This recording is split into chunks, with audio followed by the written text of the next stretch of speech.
مسلمانوں کے لیے شریعت کی جن باتوں کا جاننا واجب اور ضروری ہے، اس موضوع پر عالم اسلام کی ایک بہت عظیم شخصیت علامہ عبدالعزیز ابن باز رحمہ اللہ، جو شیخ ابن باز کے نام سے معروف ہیں، انہوں نے ایک رسالے کی تالیف فرمائی تھی اپنی زندگی میں، اور اس رسالے کا نام آپ کے سامنے بیان کیا جا چکا ہے، الدروس المہمہ لعامۃ الامہ، کہ عام مسلمانوں کے لیے ضروری دروس و اسباق، شریعت کی وہ ضروری باتیں جو عام مسلمانوں کے لیے جاننی ضروری ہیں، ان کے بغیر ان کا مسلمان ہونا بہت ممکن ہے کہ بیکار ہو جائے۔ اس کتاب میں شیخ نے کئی دروس لکھے، یعنی سبق نمبر 1، سبق نمبر 2، سبق نمبر 3، اس طریقے سے شیخ نے الگ الگ یعنی موضوع پر ہر ایک سبق کو بیان کیا۔ تو اس میں جو سب سے پہلا سبق ہے الدرس الاول جو ہے، اس میں شیخ رحمہ اللہ نے قرآن کریم کی تلاوت کے متعلق ہمارے سامنے یہ سبق پیش کیا ہے کہ امت میں جو عام لوگ ہیں، مسلمانوں میں جو عوام طبقہ ہے، اس طبقے کے لیے سورۃ الفاتحہ اور کم از کم سورۃ الناس سے لے کر کے سورۃ الزلزلہ تک، یا سورہ زلزال اذا زلزلت الارض زلزالہا، یہاں تک، کیونکہ یہ چھوٹی معمولی صورتیں، چھوٹی صورتیں، ان صورتوں کی صحیح تلاوت اور ان کا صحیح معنی اور مفہوم مختصراً ہی صحیح عوام کے ذہن میں ہونا چاہیے۔ ہم نے اپنے درس میں سورۃ الفاتحہ، فلق، ناس، اخلاص، لہب اور نصر، ان صورتوں کی تفسیر، یا یہ کہہ لیجئے کہ ان صورتوں کا خلاصہ آپ کے سامنے پچھلے دروس میں بیان کرنے کی کوشش کی۔ آج کے درس میں انشاءاللہ ہماری یہ کوشش ہوگی کہ سورۃ الکافرون اور سورۃ الکوثر، انا اعطیناک الکوثر، ان دونوں صورتوں کے متعلق مختصراً گفتگو کر لی جائے۔ اللہ تبارک و تعالی ہم تمام کو کہنے کے ساتھ ساتھ اس پر عمل پیرا ہونے کی بھی توفیق عطا فرمائے۔ سب سے پہلے سورۃ الکافرون کی تفسیر دیکھتے ہیں۔ سورۃ الکافرون، اس سورہ کا ایک نام تو یہی ہے الکافرون، اس کے علاوہ اس کے 2-3 نام اور ہیں، جیسے اس کا ایک نام ہے سورۃ العبادہ، سورۃ العبادہ، اس کا ایک نام ہے سورۃ الدین، وہ اخیر آیت جو ہے لکم دینکم ولی دین، تو ایک نام اس کا سورۃ الدین ہے، اور ایک نام جو حدیث کے اندر آیا ہے وہ ہے سورۃ الاخلاص الکبریٰ۔ سورۃ الاخلاص ایک قل هو اللہ احد بھی ہے، اس کا نام ہے سورۃ الاخلاص الصغریٰ، یعنی اخلاص والی چھوٹی سورہ، اور اس سورہ کا نام ہے سورۃ الاخلاص الکبریٰ، اخلاص والی بڑی سورہ، ٹھیک ہے۔ تو یہ اس کے چند نام ہیں۔ اصل میں اس سورہ کے سبب نزول پر بات کی جائے، آپ دیکھیں گے مفسرین نے ذکر کیا ہے کہ مشرکین مکہ نے آ کر کے نبی اکرم صلی اللہ علیہ وسلم کے سامنے ایک آپشن رکھا، ایک آفر رکھا۔ ویسے تو بہت سارے آفرز رکھے گئے کہ آپ کو ہم سرداری دے دیتے ہیں، آپ کو ہم مال و دولت دے دیتے ہیں، اور خوبصورت اگر عورت چاہیے تو اس سے شادی کروا دیتے ہیں۔ ان میں سے ایک بہت، یہ تمام اللہ کے نبی صلی اللہ علیہ وسلم نے ان تمام پر انکار کر دیا۔ تو مشرکین مکہ نے آ کر کے مکی دور میں، یہ سورہ مکی ہے، مکی سورہ ہے یہ، تو مکی دور میں مشرکین مکہ نے ایک اور آفر اللہ کے نبی صلی اللہ علیہ وسلم کے سامنے پیش کرنا چاہا۔ کہا کہ ایک کام کیجئے، 1 سال ہم آپ کے معبود کی عبادت کریں، 1 سال آپ ہمارے معبود کی عبادت کیجئے۔ سیٹلمنٹ کرنا چاہا۔ توحید کے معاملے میں کوئی سیٹلمنٹ نہیں ہو سکتی، کوئی کمپرمائز نہیں ہو سکتی۔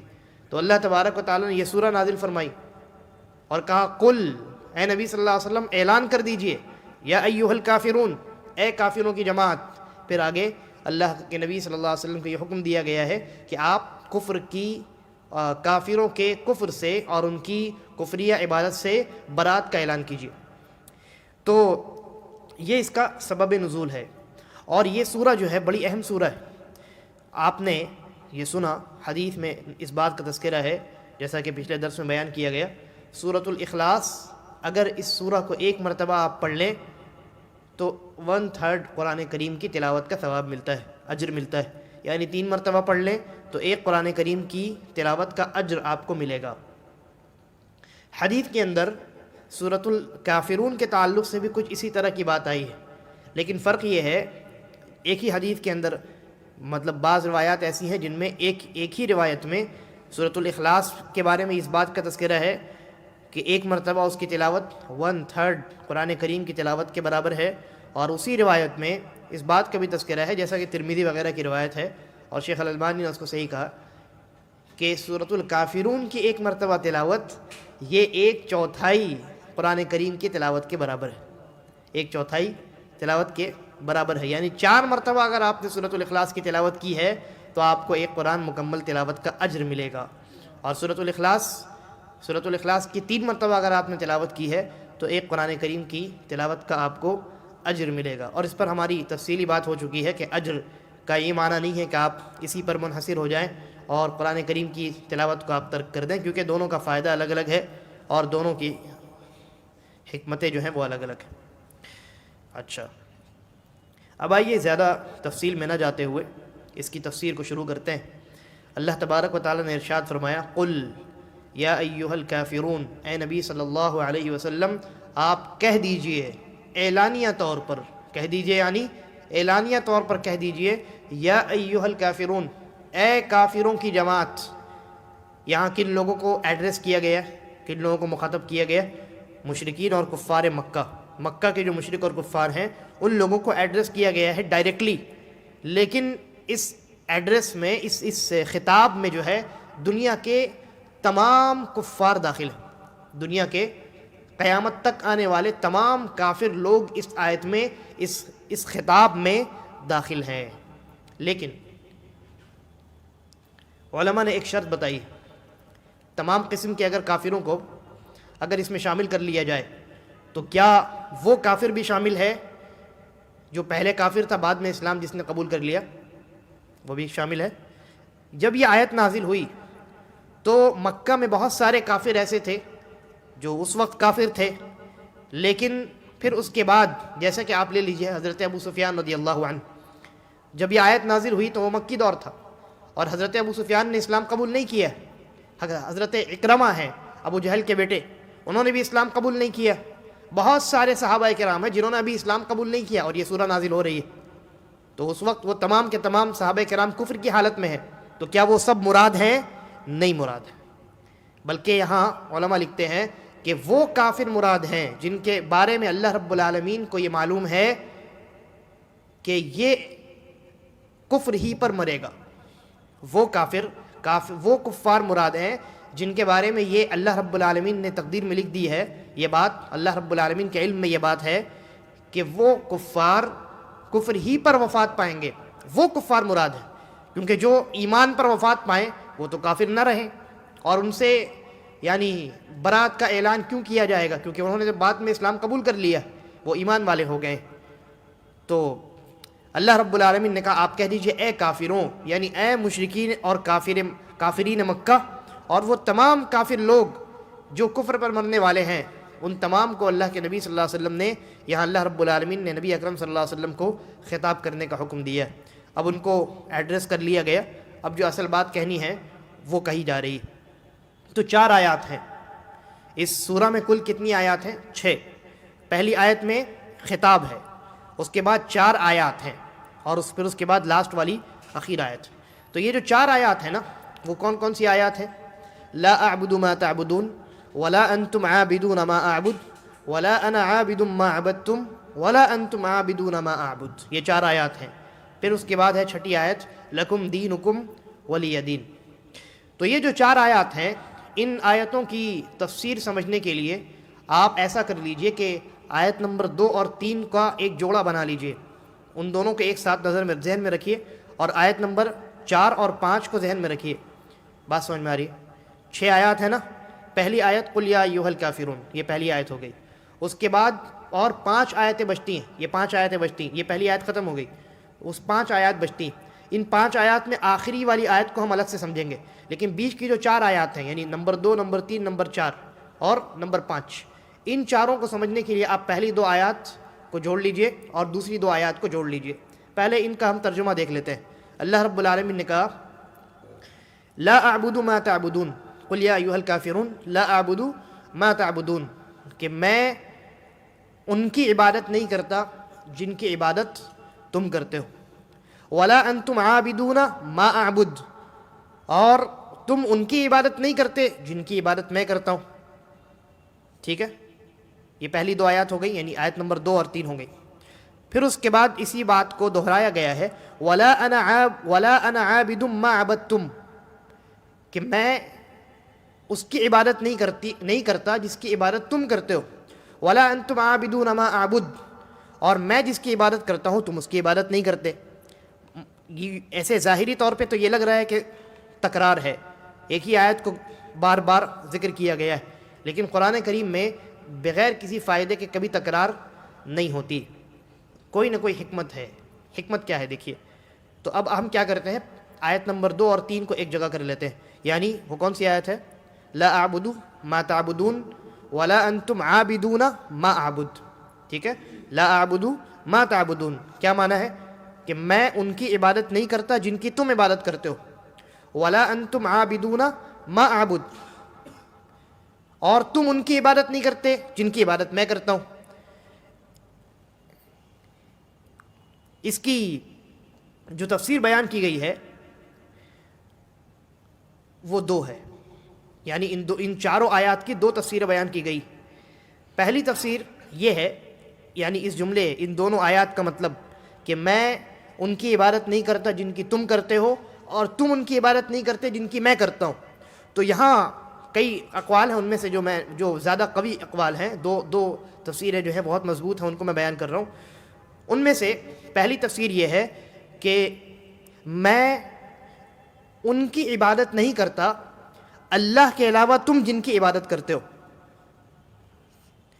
مشرکین اللہ کی بھی عبادت کرتے تھے اور غیر اللہ کی بھی عبادت کرتے تھے. کفار مکہ جو ہیں، اللہ کی عبادت ان کے یہاں اپنی مرضی سے ہوتی تھی، اپنے طریقے سے ہوتی تھی، لیکن کرتے تھے وہ اپنے زوم میں، وہ اللہ کی بھی عبادت کرتے تھے. یہ الگ بات ہے کہ زیادہ عبادت وہ غیر اللہ کی کرتے تھے. تو اس آیت کا معنی یہ ہے لا اعبد ما تعبدون، کہ تم جن کی عبادت کرتے ہو میں ان کی عبادت نہیں کرتا. کیا معنی ہوا؟ یعنی اللہ کے علاوہ تم جن کی عبادت کرتے ہو میں ان کی عبادت نہیں کرتا. ٹھیک ہے، اچھا. اور یہ آیت نمبر 2 اور 3 ہو گئی. اب آیت نمبر 4 اور 5 کو دیکھیے. یہ پہلی تفسیر چل رہی ہے، ابھی میں نے بتایا نا 2 تفسیر. تو پہلی تفسیر آیت نمبر 4 اور 5 کیا ہے؟ وَلَا أَنَا عَابِدٌ مَا عَبَدتُّمْ، اور میں ان کی عبادت کرنے والا نہیں ہوں جن کی عبادت تم کرتے ہو. وَلَا أَنْتُمْ عَابِدُونَ مَا أَعْبُدُ، اور تم ان کی عبادت کرنے والے نہیں ہو جن کی عبادت میں کرتا ہوں. تو اس آیت کی جو پہلی تفسیر ہے وہ یہ ہے کہ تم جن کی عبادت کرتے ہو میں ان کی عبادت سے راضی بھی نہیں ہوں، میں ان کی عبادت سے راضی بھی نہیں ہوں. وَلَا أَنْتُمْ عَابِدُونَ مَا أَعْبُدُ، اور میں جن کی عبادت کرتا ہوں تم بھی ان کی عبادت سے راضی نہیں ہو. تو یہ 4 آیات میں پہلی جو 2 آیات ہیں ان کا معنی کیا ہے کہ تم اللہ کے علاوہ جن کی بھی عبادت کرتے ہو میں ان کی عبادت نہیں کرتا. اور اس کے بعد دوسری آیت میں کیا کہا گیا؟ وَلَا أَنْتُمْ عَابِدُونَ مَا أَعْبُدُ، اور میں جن کی عبادت کرتا ہوں تم ان کی عبادت نہیں کرتے ہو. حالانکہ مشرکین اللہ کی عبادت کر رہے ہیں نا، لیکن پھر بھی کہا گیا کہ تم اللہ کی عبادت نہیں کرتے ہو. کیا مطلب ہے؟ یعنی تم اللہ کے ساتھ ساتھ غیر اللہ کی بھی عبادت کرتے ہو، لہذا غیر اللہ کی بھی عبادت کرنے کی وجہ سے تمہاری اللہ کی عبادت بھی بیکار برباد. اور دوسری 2 آیات میں کیا کہا گیا؟ وَلَا أَنَا عَابِدٌ مَا عَبَدتُّمْ وَلَا أَنْتُمْ عَابِدُونَ مَا أَعْبُدُ، کہ ہم تم جن کی عبادت کرتے ہو ان کی عبادت سے راضی نہیں ہے، اور تم جن کی عبادت میں کرتا ہوں تم ہماری عبادت سے یا ہمارے معبود کی عبادت سے راضی نہیں ہو. یہ پہلی تفسیر ہوگی. دوسری تفسیر جو علماء نے بیان کی ہے وہ یہ ہے کہ یہاں طریقے کی بات ہو رہی ہے. یعنی آپ یہ سمجھ لیجئے میں ان کی عبادت نہیں کرتا جن کی تم کرتے ہو، اس کا معنی یہ ہے کہ میں اس طریقے پر عبادت نہیں کرتا جس طریقے پر تم کرتے ہو. یعنی تم غیر اللہ کی جو عبادت کرتے ہو وہ بھی باطل ہے، میں اس سے بھی اعلان برات کرتا ہوں، اور تم غیر اللہ کی ہو یا اللہ کی ہو، جس طریقے پر عبادت کرتے ہو وہ طریقہ بھی ہمارے یہاں قابل اعتبار نہیں۔ اسی لیے جو کلمہ توحید ہے وہ کیا ہے؟ جب انسان اسلام قبول کرتا ہے تو صرف لا الہ الا اللہ نہیں کہتا، محمد الرسول اللہ بھی کہتا ہے، یعنی لا الہ الا اللہ، اللہ کے علاوہ کوئی عبادت کا مستحق برحق معبود کوئی نہیں ہے، اور محمد الرسول اللہ کہہ کر کے وہ یہ اقرار کرتا ہے کہ محمد الرسول اللہ صلی اللہ علیہ وسلم کی لائی ہوئی شریعت اور آپ کے بتائے ہوئے طریقے کے علاوہ کوئی دوسرا طریقہ نہیں۔ اچھا، اسی طریقے پر ایک اور تفسیر اس کی یہ بیان کی گئی ہے ان چاروں آیات کی، کہ پہلی دو آیات میں زمانہ حال مراد ہے، یعنی تم جن کی عبادت کر رہے ہو فی الوقت، فی زمانہ، ایٹ پریزنٹ میں ان کی عبادت نہیں کر رہا ہوں۔ اور دوسری دو آیات میں جو ہے فیوچر کے بارے میں بیان کیا جا رہا ہے کہ دیکھو فیوچر میں بھی تم جن کی عبادت کرو گے، میں فیوچر میں بھی ان کی عبادت کرنے والا نہیں ہوں، یعنی میں ایٹ پریزنٹ بھی غیر اللہ کی عبادت نہیں کر رہا ہوں، اور ان فیوچر بھی میں غیر اللہ کی عبادت نہیں کروں گا۔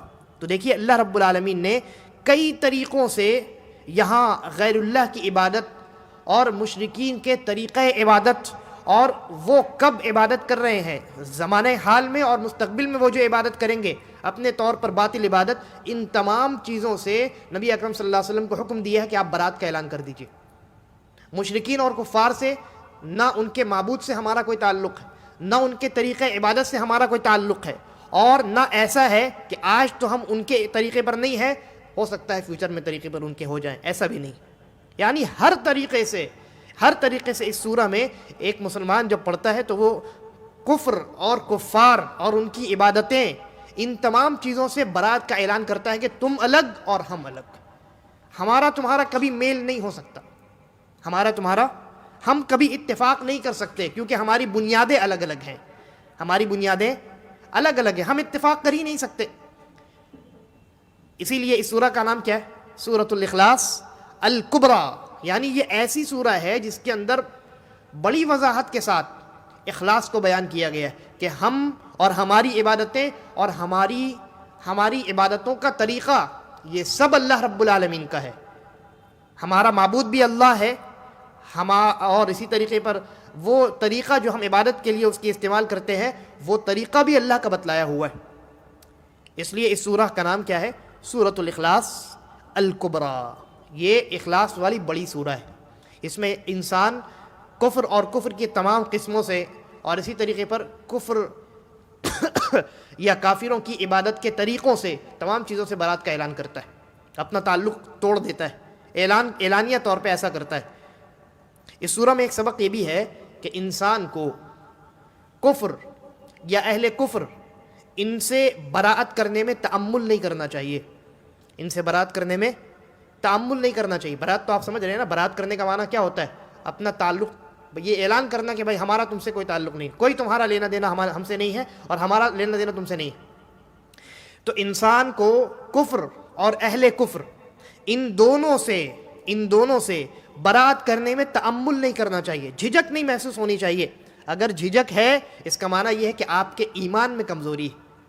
اگر ایمان خالص ہے تو اعلان کیجئے، اور ایمان کے خلاف جو چیزیں ہیں کفر اور اہل کفر، ان سے اس بات کا اعلان کیجئے کہ ہمارا کوئی لینا دینا اور ہمارا کوئی تعلق نہیں ہے، ٹھیک ہے۔ یہ اس سورہ کا یعنی موٹا موٹی میں نے آپ کے سامنے مفہوم بیان کیا۔ ایک ایک آیت کو لے کر کے اگر بیان کروں تو پھر یہ بات لمبی ہوگی، اور بہت ممکن ہے کہ اب آپ لوگ تو قلم پین لے کر کے بیٹھے نہیں ہیں کہ نوٹ کر لیں۔ چلیے آخری آیت دیکھتے ہیں۔ اللہ نے کہا لکم دینکم ولی دین۔ یہ پوری تفصیل جو میں نے آپ کے سامنے بیان کی اس کو ذہن میں رکھیے، اور اسی تفصیل کی روشنی میں اس آخری آیت کو سمجھیے۔ اللہ نے کہا لکم دینکم، اے نبی صلی اللہ علیہ وسلم آپ یہ کہہ دیجئے لکم دینکم، تمہارے لیے تمہارا دین، ولی دین، اور میرے لیے میرا دین۔ کیا مطلب ہوا؟ یعنی ہمارا تمہارے دین سے کوئی تعلق نہیں ہے، اور تمہارا ہمارے دین سے کوئی تعلق نہیں، یہ مطلب ہے۔ یہ اس کا دوسرا معنی جو مفسرین نے بیان کیا ہے کہ قیامت میں تمہیں تمہارے دین کے حساب سے بدلہ اور جزا دیا جائے گا، اور ہمیں ہمارے دین کے حساب سے بدلہ اور جزا دیا جائے گا۔ یعنی یہ بتایا جا رہا ہے کہ کہ مشرکین نے یہ جو آفر رکھا نبی صلی اللہ علیہ وسلم کے سامنے، مسلمانوں کے سامنے، 1 سال آپ ہمارے معبودوں کی عبادت کیجئے، 1 سال ہم آپ کے معبودوں کی عبادت کریں گے، تو اللہ کے نبی صلی اللہ علیہ وسلم کو اس بات کے اعلان کا حکم دیا گیا کہ آپ یہ بتا دیجئے کہ دیکھو تمہارا دین جو ہے وہ اپنے پاس رکھو، تمہارا دین تمہارے پاس، اور تم کو اپنے دین کے اعتبار سے بدلہ اور جزا دیا جائے گا۔ یہ پاسبل نہیں ہے کہ ہم تمہارے دین کا کچھ حصہ لے لیں اور تم میرے دین کا کچھ حصہ لے لو، ٹھیک ہے؟ تو اس آخری آیت کا معنی کیا ہے؟ لکم دینکم ولی دین، تمہارے لیے تمہارا دین ہے، میرے لیے میرا دین ہے، یعنی تمہارا میرے دین سے کوئی تعلق نہیں، میرا تمہارے دین سے کوئی تعلق نہیں۔ یا اس کا دوسرا معنی کیا ہے؟ قیامت میں تمہیں تمہارے دین کے حساب سے بدلہ دیا جائے گا، مجھے میرے دین کے حساب سے بدلہ دیا جائے گا۔ اس آخری آیت کا کچھ لوگوں نے غلط استعمال کیا۔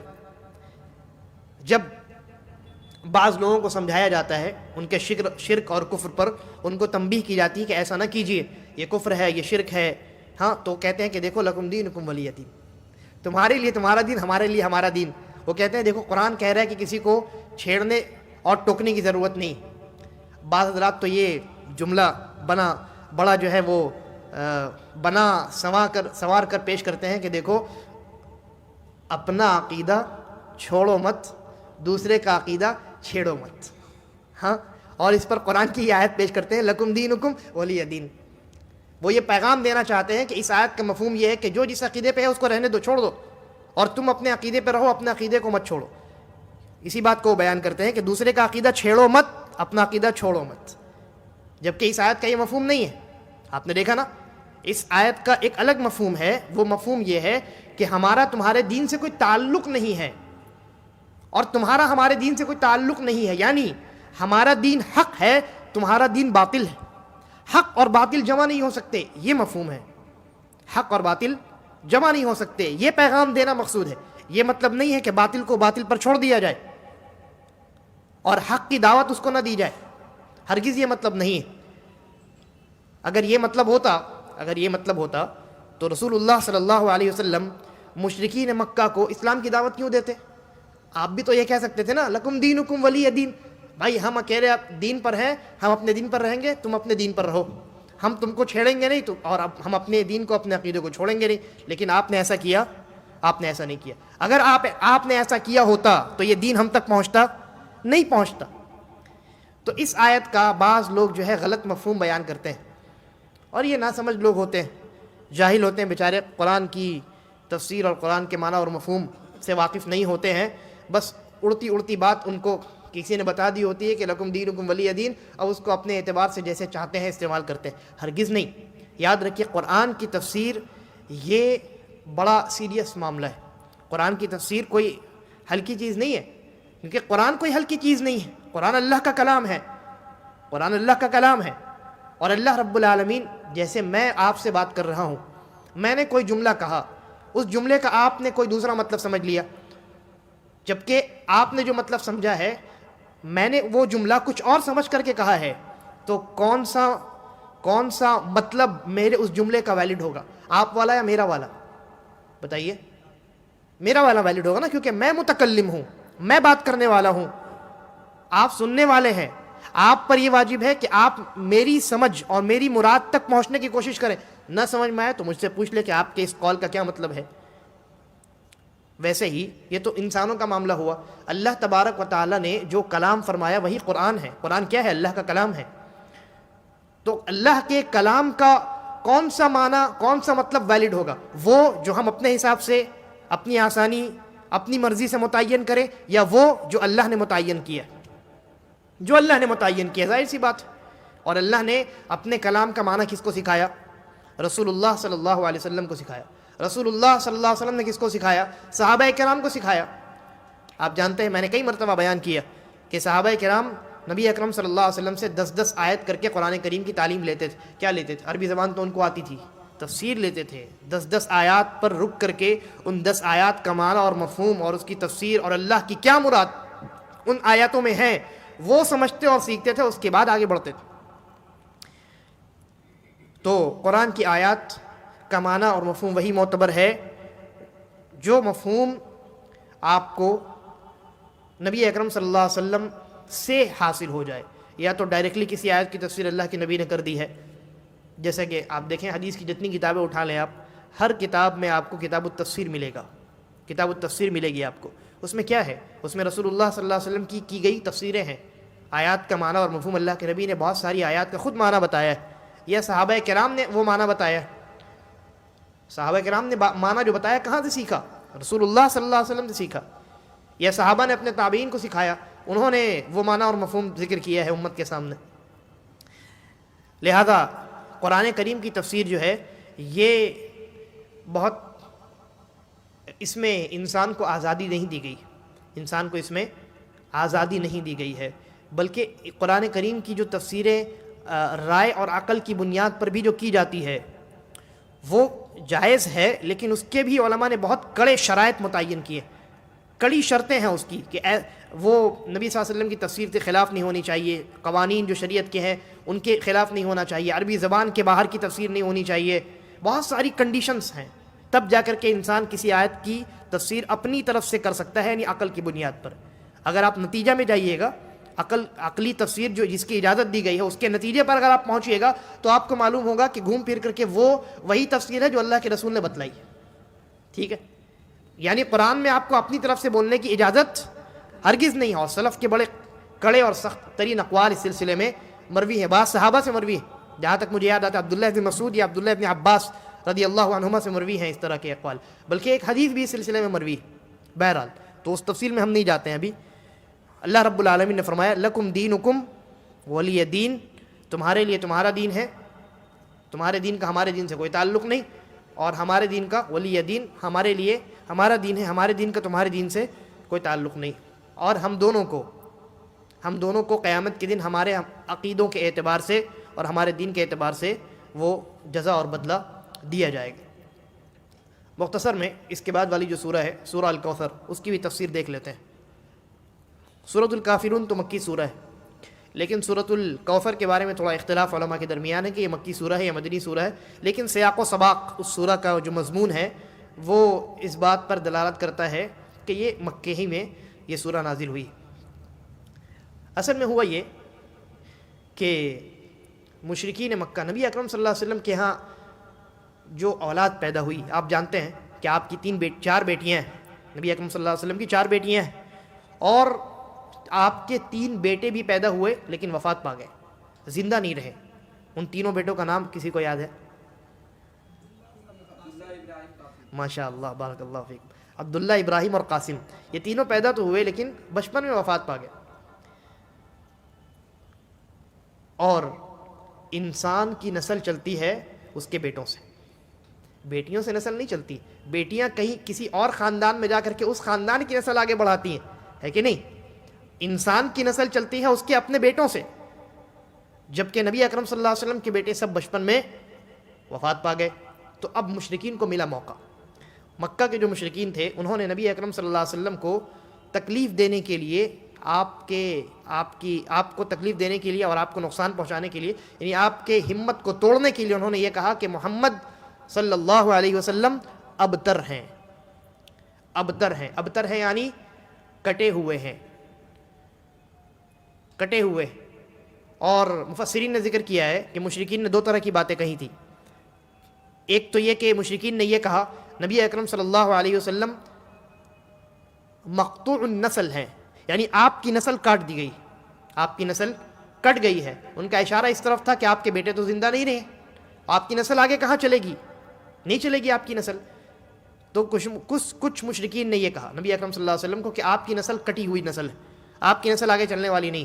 اور کچھ مشرکین نے عمومی طور پہ کہا کہ نبی اکرم صلی اللہ علیہ وسلم محمد رسول اللہ صلی اللہ علیہ وسلم ہر قسم کے خیر اور بھلائی سے کٹے ہوئے، ہر قسم کے خیر اور بھلائی سے کٹے ہوئے، آپ کے پاس کوئی اچھی چیز موجود نہیں. یہ 2 باتیں مشرکین نے کہیں. تو ان کے جواب میں اللہ رب العالمین نے نبی اکرم صلی اللہ علیہ وسلم کو تسلی دینے کے لیے یہ سورہ نازل فرمائی. اور پہلی ہی آیت میں اللہ نے تسلی دی ہے، کہا انا اعطیناک الکوثر، بے شک اے نبی صلی اللہ علیہ وسلم ہم نے آپ کو الکوثر عطا کیا ہے. الکوثر کیا چیز ہے؟ الکوثر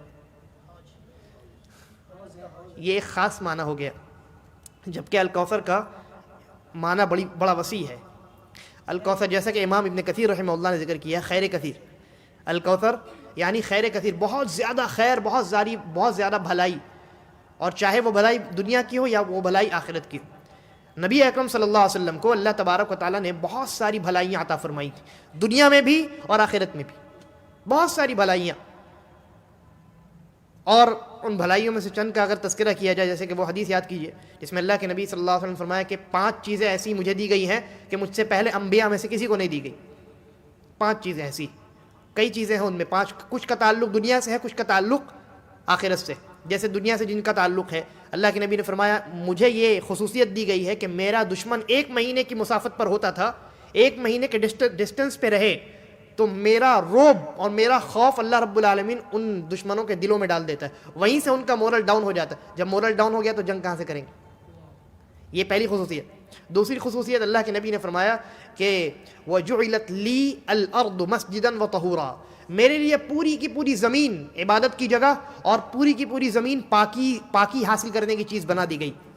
یعنی تیمم کی جانب اشارہ ہے۔ تیمم صرف اس امت کا خاصہ ہے، اس امت کی خصوصیت ہے، پچھلی امتوں کو تیمم کی رخصت نہیں دی گئی۔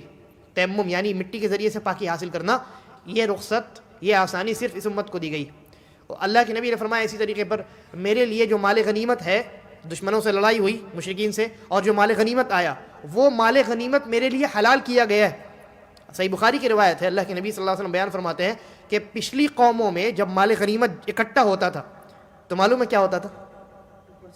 ہاں، اس کو کہیں جمع کر کے رکھ دیا جاتا اور اللہ رب العالمین آسمان سے ایک آگ بھیجتا تھا، وہ آگ آ کر کے پورے مال غنیمت کو جلا کر کے ختم کر دیا کرتی تھی۔ یعنی اس زمانے کے جو مسلمان تھے مال غنیمت سے فائدہ نہیں حاصل کر سکتے، تو اللہ کے نبی نے فرمایا میرے لیے مال غنیمت حلال کیا گیا، تو یہ دنیاوی فائدہ ہے نا، دنیاوی فائدہ ہی ہے۔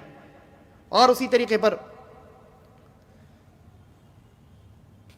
آپ نے فرمایا کہ مجھے شفاعت کا حق دیا گیا ہے، شفاعت کا حق۔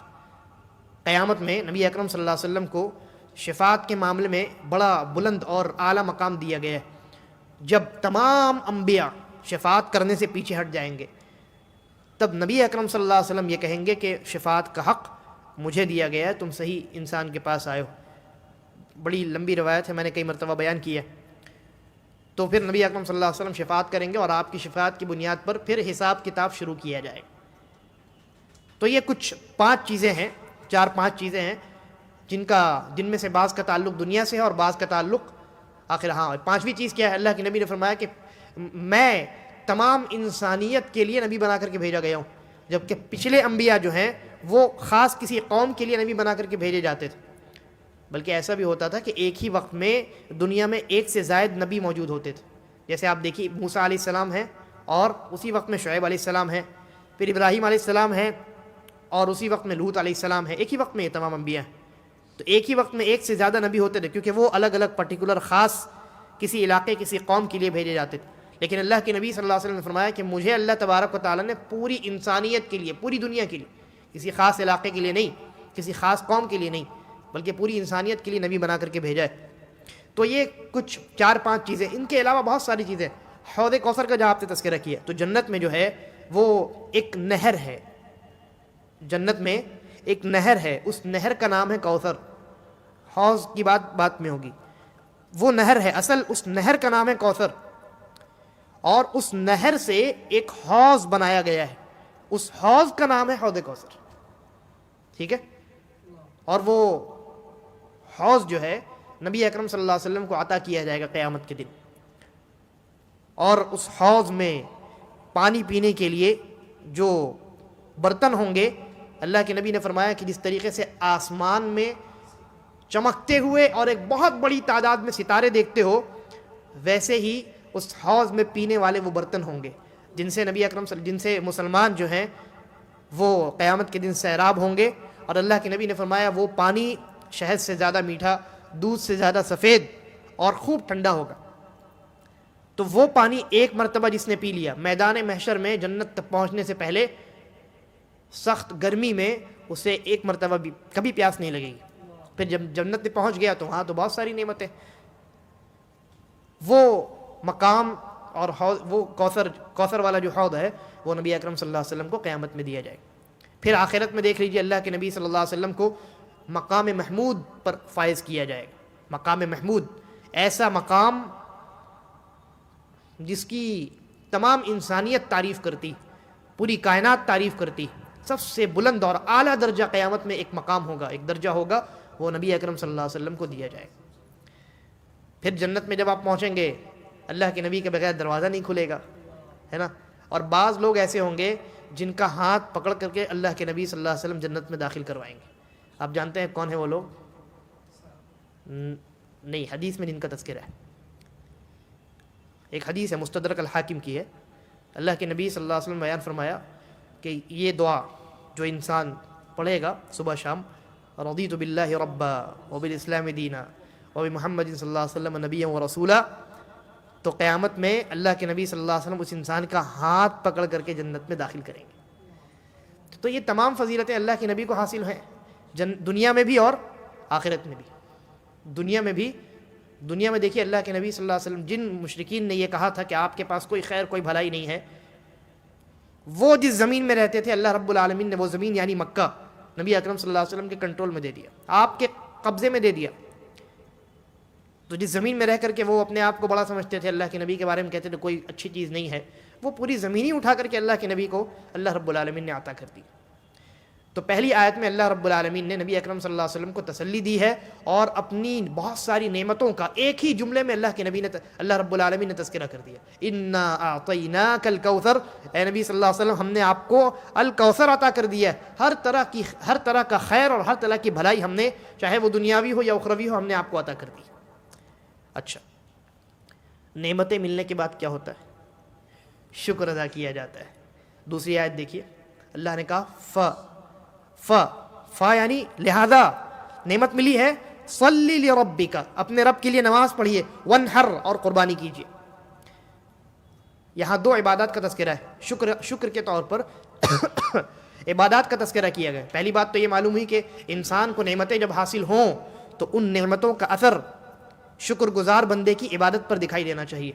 جتنی نعمتیں حاصل ہوں عبادات میں ان کا اس بندے کا اتنا اضافہ ہونا چاہیے۔ دیکھیے نبی اکرم صلی اللہ علیہ وسلم رات میں اتنی لمبی نماز پڑھتے ہیں کہ آپ کے پیر میں ورم پیدا ہو جاتا ہے، اور پوچھنے والے نے پوچھا عائشہ رضی اللہ عنہا نے کہ آپ کے تو اگلے پچھلے تمام گناہ معاف ہیں، پھر یہ اتنی عبادت اتنی کوشش کیوں؟ تو کیا جواب دیا اللہ کے نبی نے؟ کہا کہ کیا میں اپنے رب کا شکر گزار بندہ نہ بنوں؟ یعنی عبادت شکر گزار بندے کا شیوا ہوتی، جتنی زیادہ نعمتیں شکر گزار بندے کی زندگی میں عبادات اتنی زیادہ ہوتی۔ اچھا، دوسری بات یہ، اللہ رب العالمین نے دو عبادتوں کا خاص کر کے تذکرہ کیا، ایک نماز اور ایک قربانی کرنا۔ ان دونوں عبادات میں غور کیجئے گا تو نماز بدنی عبادت ہے نا، انسان اپنے بدن سے نماز پڑھتا ہے، اس میں پیسہ تو نہیں لگتا ہے، لیکن قربانی مالی عبادت ہے۔ تو مقصد یہ ہے کہ جب بندے کی زندگی میں نعمتیں حاصل ہوں بندے کو، تو بدنی عبادات میں بھی اضافہ ہونا چاہیے اور مالی عبادات میں بھی اضافہ ہونا چاہیے۔ اس کے بعد اللہ تبارک و تعالیٰ نے اخیر جملے میں اب ان مشرکوں کو جواب دیا ہے، ان کفار کو جواب دیا ہے، کہا ان شانئک، بے شک جو آپ کے دشمن ہے، هو الابتر، وہی کٹے ہوئے ہیں خیر سے اور انہی کی نسل برباد ہو جائے گی۔ آپ دیکھیے جو کفار مکہ اور مشرکین مکہ تھے، ان کی نسل آج دنیا میں موجود ہے۔ کوئی جانتا ہے ابو لہب کی نسل کو، ابو جہل کی نسل کو، عتبہ شیبہ ان لوگوں کی نسل کو کوئی جانتا ہے؟ کوئی نہیں جانتا ہے۔ جبکہ نبی اکرم صلی اللہ علیہ وسلم، عام لوگوں کی نسلیں چلتی ہیں اولاد یعنی جو لڑکے بیٹے ہوتے ہیں ان سے، اللہ تبارک و تعالی نے اپنے نبی کی نسل کو ان کی بیٹیوں سے چلایا ہے نا۔ حضرت علی رضی اللہ عنہ کی شادی ہوئی حضرت فاطمہ سے، اور پھر ان سے حسن و حسین پیدا ہوئے، اور ان سے نبی اکرم صلی اللہ علیہ وسلم کی پوری نسل آگے بڑھی ہے۔ تو مشرکین نے یہ جو کہا تھا کہ بیٹے تو نہیں ہے تمہاری نسل کٹ گئی، اللہ نے انہی کی نسل کاٹ ڈالی۔ کوئی نہیں جانتا ہے ابو لہب ابو جہل اور اس طرح کے دشمنان اسلام کو، لیکن نبی اکرم صلی اللہ علیہ وسلم کے خاندان والوں کو سب کوئی جانتا ہے، بلکہ اللہ رب العالمین نے، شریعت نے نبی اکرم صلی اللہ علیہ وسلم کے خاندان والوں کا ایک خاص حق امت پر متعین کیا ہے کہ ان کا احترام کیا جائے اور انہیں بے یار و مددگار نہ چھوڑا جائے۔ بہت سارے حقوق اللہ کے نبی صلی اللہ علیہ وسلم نے اپنے گھر والوں اور اپنے یعنی خاندان والوں کے تعلق سے بیان کیے. تو جن لوگوں نے اللہ کے نبی صلی اللہ علیہ وسلم کو یہ طعنہ دیا تھا، اللہ نے ان کو جواب دیا، ان شانئک، آپ کے وہ دشمن جو آپ کو طعنہ دے رہے تھے، هو الابتر، وہی لوگ ہر طرح کی بھلائی اور ہر طرح کے خیر سے کٹے ہوئے ہیں، اور وہی لوگ مقطوع النسل ہیں. در حقیقت انہی لوگوں کی نسلیں برباد کر دی گئی، کاٹ ڈالی گئی، سلسلہ نہیں چلا آگے، گمنام ہے وہ لوگ. اور اے نبی صلی اللہ علیہ وسلم، ہم نے آپ کی نسل کو آگے بڑھایا اور آپ کی نسل میں ہم نے برکت عطا فرمائی. یہ سورہ الکوثر کی مختصر تفسیر آپ کے سامنے پیش کی گئی. اللہ تبارک و تعالی ہم تمام کو قرآن مجید پر غور و فکر کرنے، قرآن مجید پر عمل کرنے اور اپنی زندگیوں میں قرآن مجید کو نافذ کرنے اور شریعت کے مطابق، اللہ کی مرضی کے مطابق، رسول اللہ صلی اللہ علیہ وسلم کی لائی ہوئی شریعت کے مطابق ہمیں زندگی گزارنے کی توفیق عطا فرمائے. هذا واللہ اعلم وصلی اللہ علی نبینا وسلم. السلام علیکم ورحمۃ اللہ وبرکاتہ.